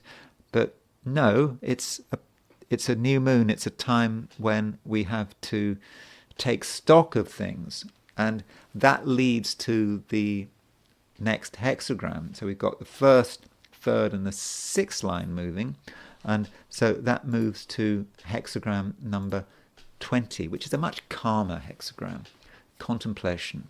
And the I Ching says, that the ablution has been made, but not the sacrifice. So we've washed our hands getting ready for some religious ritual, but we actually haven't gone through with it. And what we're doing is we are observing. And really, this hexagram 20 contemplation is what today should all be about. It's not about action. There are things I'm sure that we all want to do. We want to get going on it as quickly as possible. But contemplation is saying, no, you have to be prepared, but now is not the time. And by taking that approach, you are very much in accord with the new moon. And the new moon is what I'm going to talk about now. So we have a new moon today, and let me show you the new moon. And so this new moon, here it is. I've set this for London, so that's sort of 12:36 approximately, and this new moon is at 9 degrees 51 Aquarius, and this new moon, by definition, is the beginning of the year of the wood snake. And I'm not going to say anything about the wood snake because I don't know anything about Chinese astrology, to be honest. And I know that sounds bad because I've spent a long time talking about the I Ching. So you would have thought I'd talk about the I Ching, but so I should know about Chinese astrology. But I think my attitude a bit I Ching. I've always seen the I Ching as something just completely practical. I've never really focused a huge amount on the sort of the cultural dimension of the I Ching, and I haven't felt the need to expand things to look at Chinese astrology. I mean, I know that sounds very limited, and I don't like to give the impression of being narrow-minded, but I suppose I have to be honest about my shortcomings. But this new moon is 9 degrees 51 Aquarius. So what kind of a new moon is it? Well, I can make the usual comments about the new moon. New moon is the beginning of a lunar cycle. Doesn't matter where the new moon is. It's a start, and the moon is now waxing, and the waxing moon is more fortunate than the waning moon, and the new moon is a good time for starting new projects, but we must be careful about how we announce them, because the new moon is a time of, the very moment of the new moon is a time of darkness, where we cannot see the moon. And so, to begin with, secrecy is going to be important. And I think it's said that the best kind of activities to be doing at the time of a new moon are things that are secret. I mean, it's not for nothing, but in a military sense, attacks often take place on a new moon. Maybe things have changed with satellite technology and drones, but traditionally, military attacks would often take place on a new moon where there wasn't much light and the enemy had some advantage of surprise. And many people are going to be looking at this new moon and saying, this is going to be a great new moon because it is trine Jupiter. and that is true. You can see that Jupiter's in Gemini. This new moon is in Gemini, so that does make it quite fortunate. I talked about the new moon as a new beginning and a good time perhaps to start things. So the moon is making a trine to Jupiter, and moon trine Jupiter is a great aspect, and so it's a time when many of us are actually going to feel optimistic. The Chinese New Year is over. We're now aware of what can happen in the future, and the future looks good for some of us, not for all of us. And I understand that there's still a lot of pessimism around, but if we can be positive with that moon trine Jupiter, that would be great.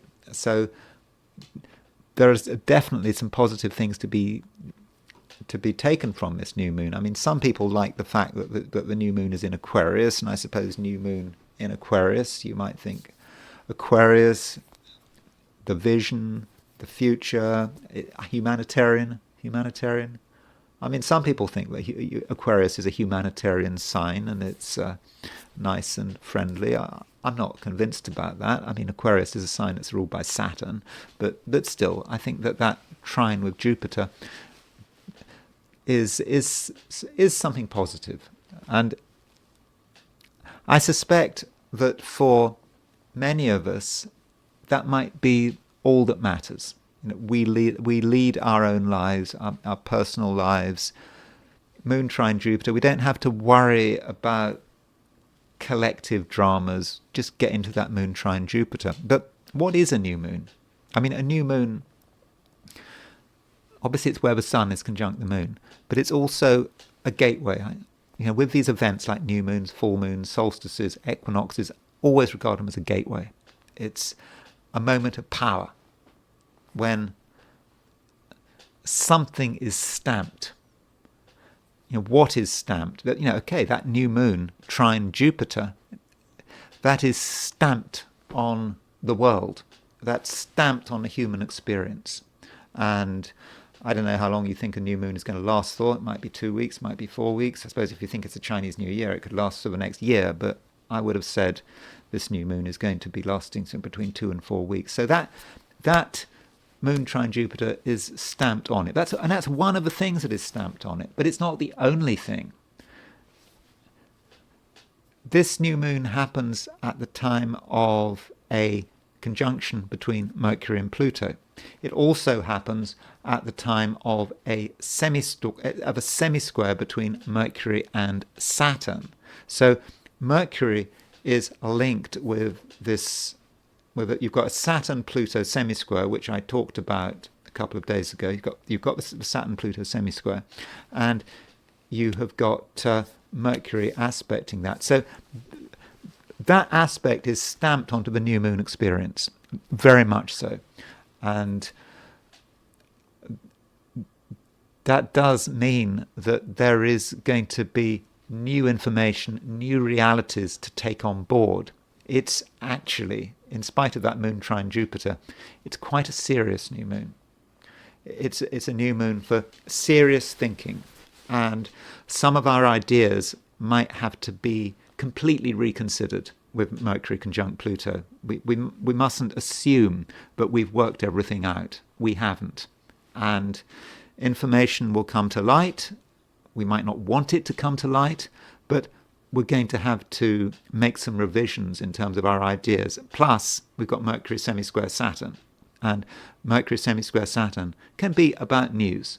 It can be about hearing things which maybe we don't want to hear. But I would emphasize that is probably more about the collective.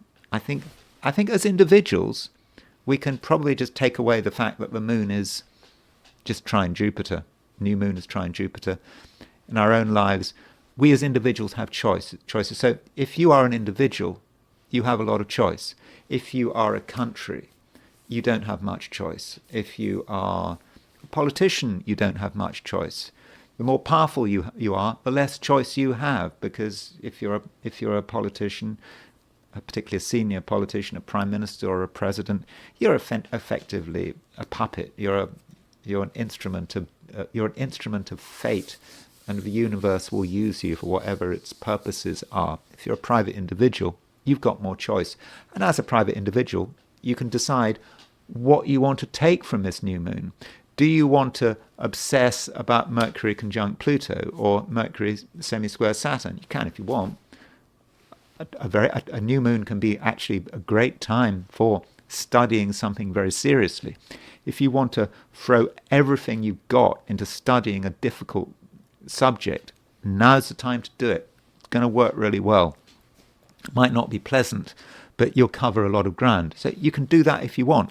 Or you can get into the moon trine Jupiter, being optimistic, even if things are not entirely great out there. You see bad news reports about the economy. On a personal level, you can make a choice to use that moon trine Jupiter.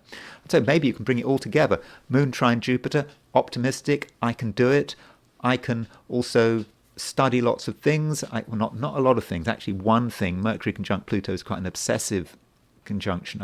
I can really get into it and really get to grips with a difficult subject. I mean, maybe you want to learn a language. I mean, learning languages is really difficult. I mean, obviously learning language, some people think that learning a language you can just spend half an hour a week or something. If you're prepared to spend 3 hours a day on learning a language and you're prepared to do it for the next month and then do it for the next year, I mean, just imagine new moon. So just maybe, I don't know what language you want to learn.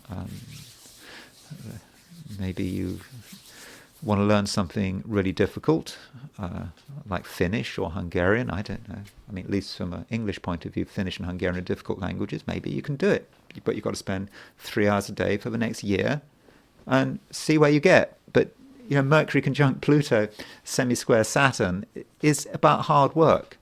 But if you actually put in the hard work, then that moon trine Jupiter is almost certain to work out. So that's how you make the most of moon trine Jupiter.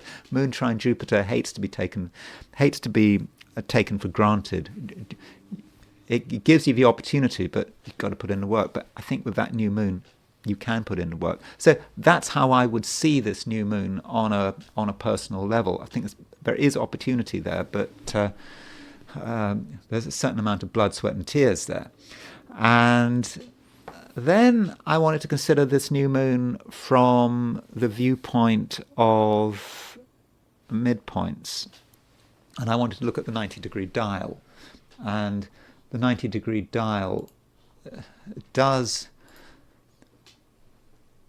give us sort of a new perspective on the new moon. So, when you've got the new moon, you should always ask, what midpoints does that new moon occupy? So on the 90-degree dial, I'm putting this new moon on the arrow, and I just want to see what midpoints are closely on it. And the midpoint that comes to mind is the fact that it is on the Uranus-Zeus midpoint. So the Uranus-Zeus midpoint, I mean, the Zeus is a hypothetical planet used by the Uranian school. And Zeus can be about fire, it can be about action, it can be about attacks. And so there is something a little bit violent about this new moon, and the new moon is actually making a semi-square sesquiquadrate. I think it's semi-square to Venus. So Moon and Venus are on the Uranus-Zeus midpoint, and that, at least they're aspecting the Uranus-Zeus midpoint, and so that's a midpoint that immediately comes to mind. And so there may be a military aspect to the next few weeks or even today. There is a military feel to this new moon, and I'm going to be going into this in a moment, because there are other midpoints that I want to consider. So that's the new moon itself.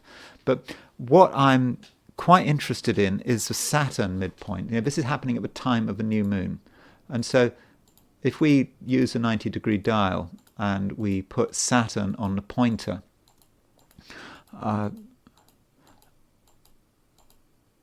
there's Saturn on the pointer. So Saturn is making a semi-square to the Mercury-Pluto conjunction. And so, as this is a 90-degree dial, a semi-square will be shown as an opposition. So there is Saturn, semi-square, Mercury, and Pluto. And this axis is on, there's the new moon on one side and there's Zeus on the other side. So it's making an aspect to the moon Zeus midpoint and the sun Zeus midpoint. And so the new moon is lined up with Zeus from a perspective of Saturn, Mercury, and Pluto. So that's really intense. And that made me think, what is the moon Zeus, sun Zeus? What are those midpoints about? And I kept thinking about war and attacks and perhaps defeat. And I started to think, if we look at previous events in history when this midpoint was lined up, what actually do we find? So I tried to work out, when do you have Saturn on the Sun Zeus or Moon Zeus midpoint? So I did find some examples. So the most humiliating moment in British history, from a British perspective, was the fall of Singapore. So the fall of Singapore was on February the 15th, 1942. And this is when the Japanese surrounded Singapore. There were more British troops in Singapore than there were Japanese, yet Singapore surrendered. And if you think about the day of infamy with Pearl Harbor, this was Britain's day of infamy. Somehow I don't know if Britain's ever quite recovered from the fall of Singapore. I think it was the end of the empire in a way, but it was. I know the British recaptured Singapore in the end, but the fall of Singapore was a complete national humiliation. It was the worst humiliation of the Second World War, and arguably in British history. And turning to the midpoints at the time of the fall of Singapore and putting Saturn on at the time of the fall of Singapore, there's Saturn. You can see that Saturn is on the Sun Zeus midpoint. So that the idea of a crushing military setback is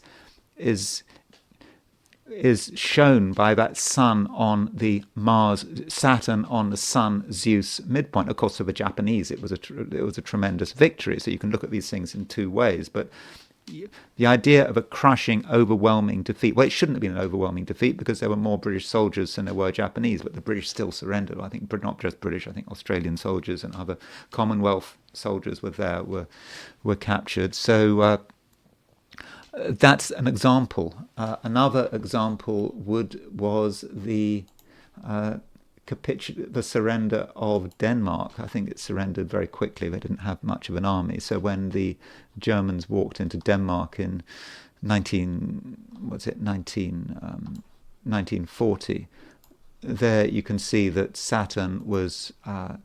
There's Saturn. So Saturn was on the Sun Zeus midpoint. So Saturn on the Sun Zeus midpoint does give the idea of a great military defeat, something really going wrong, and one side being absolutely crushed. Of course, in the Danish example, they didn't really put up any real fight. I mean, they didn't really have a choice. And Operation Barbarossa, the day when Germany attacked the Soviet Union, I think in this case, there is. I think it wasn't the sun on the. I think it was on. In this case, I think it was actually the moon was on the. Hold on. Let's find Saturn.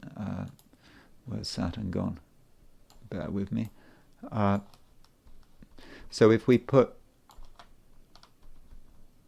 Saturn on the pointer,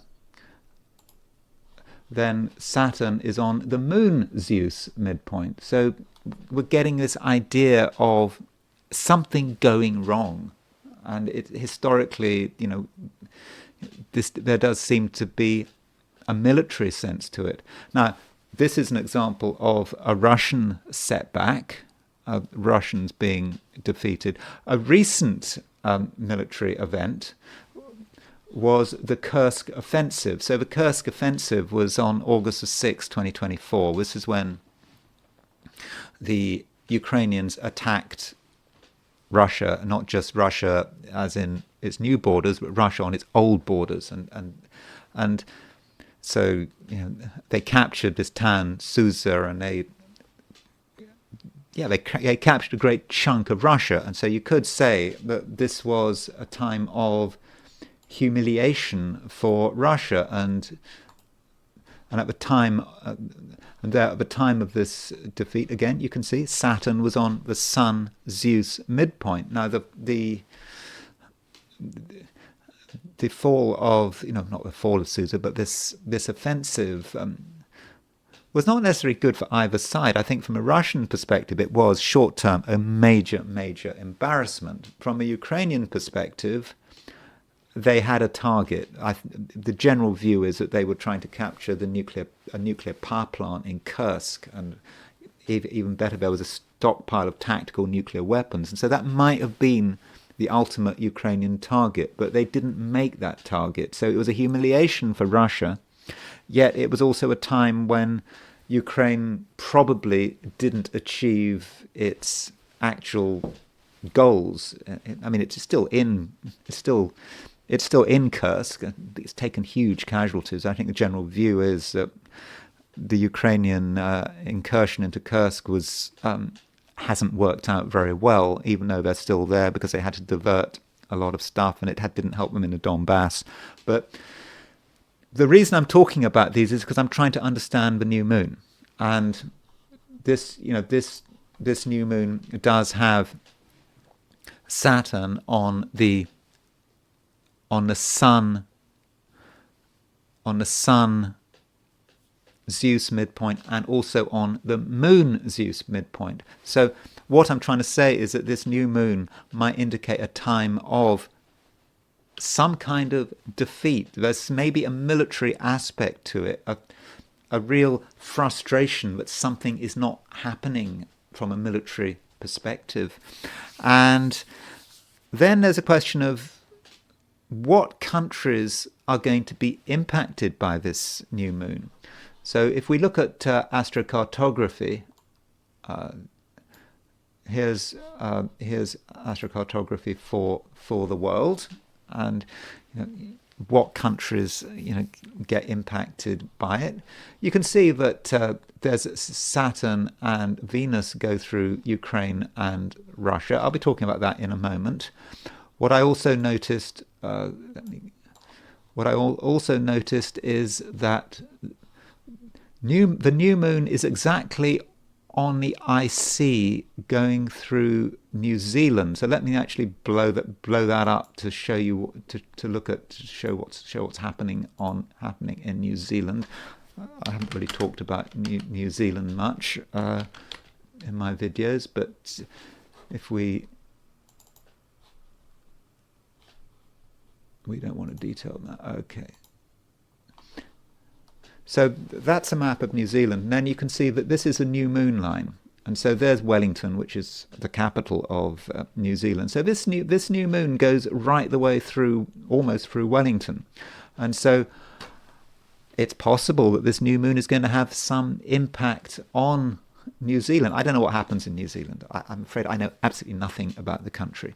But if we set a chart up for a relocated chart, set for Wellington. So if we set this new moon for Wellington, that's 12:36 London time, you can see that the new moon is exactly on the IC. So the IC could represent the foundations of the country, something about sort of a national wealth. I don't know. I mean, I should be looking at other charts for New Zealand. I mean, New Zealand politicians, the chart of the country. So if you are in New Zealand, I'm just telling you that the new moon is on the IC in your country, and perhaps you need to fill in the gaps and work out what this new moon might mean.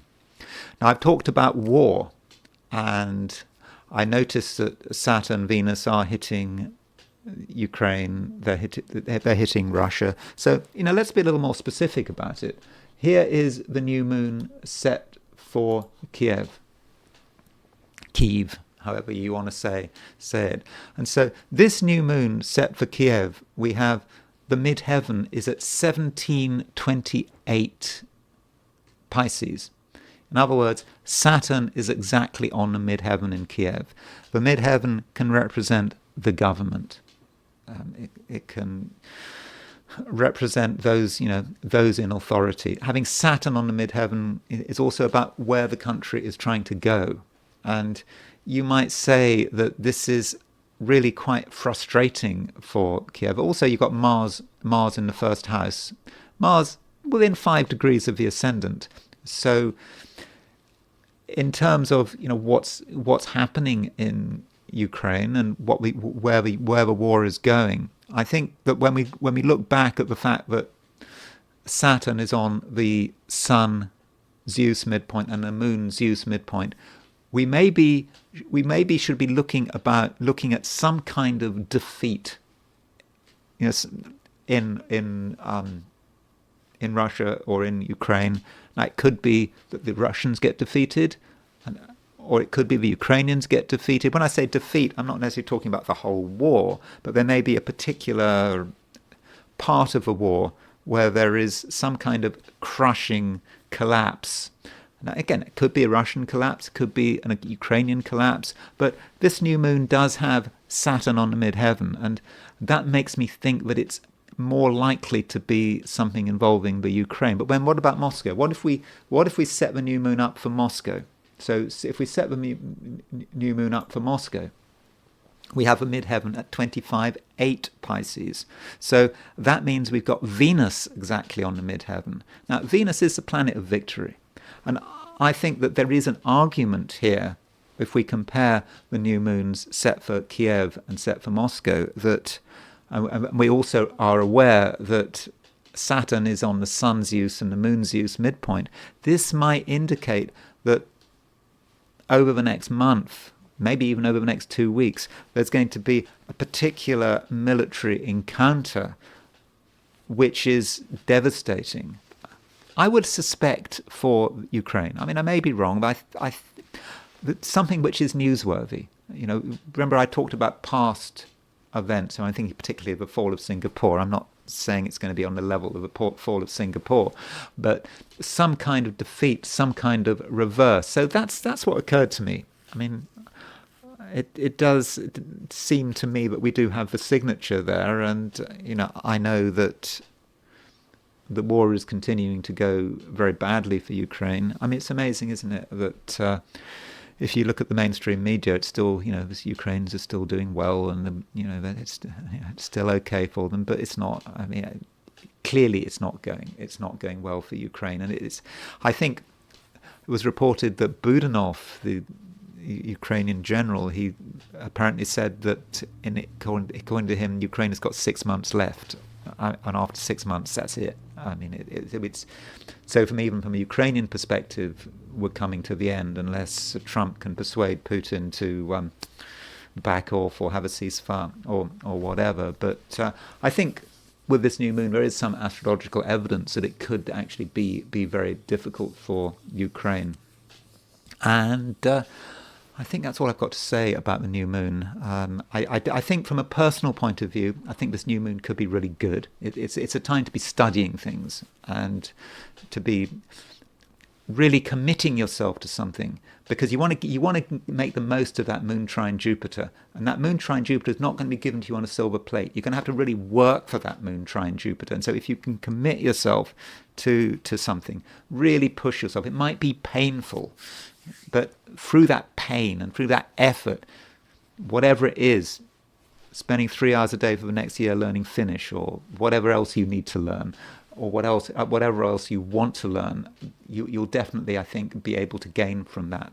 So that's it. That's a new moon. I hope you enjoyed this video. If you did enjoy this video, I'd be very grateful if you were to like it. If you're not subscribed, I'd be incredibly grateful if you were to subscribe. And if you want to buy me a coffee, there is a link in the description.